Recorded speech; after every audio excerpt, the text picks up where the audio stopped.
साहित्य academia माने लिटारारि form थायो, ग्रामोलग थायो, सेम्प'सियाम थायो।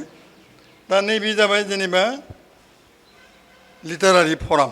बे लिटारारि फरमाव साबजेक्टआ जाबाय ओरैबायदि जे थुनलाइनि गेजेरजों बर' समाजाव गोजोन गायसननाय बा गोजोन दानाय बे बेलाखौ लानानै थांनाय बोसोरावनो उदालगुरि डिस्ट्रिक्ट एबसुआ खुंनो गोनांमोन, खिन्थु जोंनि बायदि बायदि माने असुबिदानि थाखाय जोंफोर खुंनो हायाखै। देग्लाय जोंफोर खुंदों, जोबोद मोजां जादों। मानसिफोरनि नुजाथिनाय बेवहाय जों पेपार रिडारफोर लाना फैदों साबा। बे साबा गेदेमा बिथांमोनाबो दिनै फरायगासिनो दङ, दासिमबो फरायबाय थादों।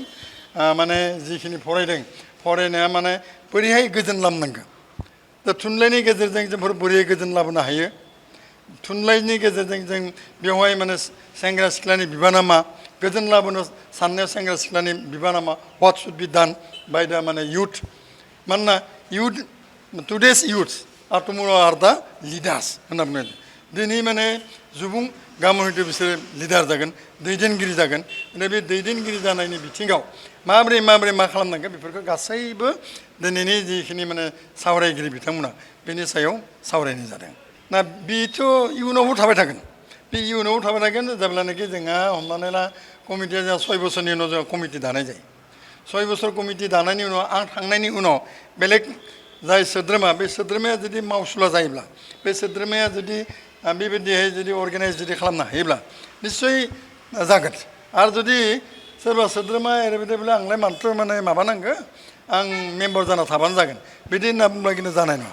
स' नैबे बिथिङाव आं बुंनो हागौ जोंफोर एसे मावदों आरोखि। दा हमना ला नैबे उदालगुरि डिस्ट्रिक्टआवनो मैया जेनेबा जालांबाय, दिनै जाबाय, आरो फैगोन माने मा थारिख 27 तारिखै दङ। फैगोन 27 तारिखै उदालगुरिनि भेरगाव साहित्य सभाया खुंगोन, बेखौ पुरुना भेरगाव माने खुंनाय जागोन।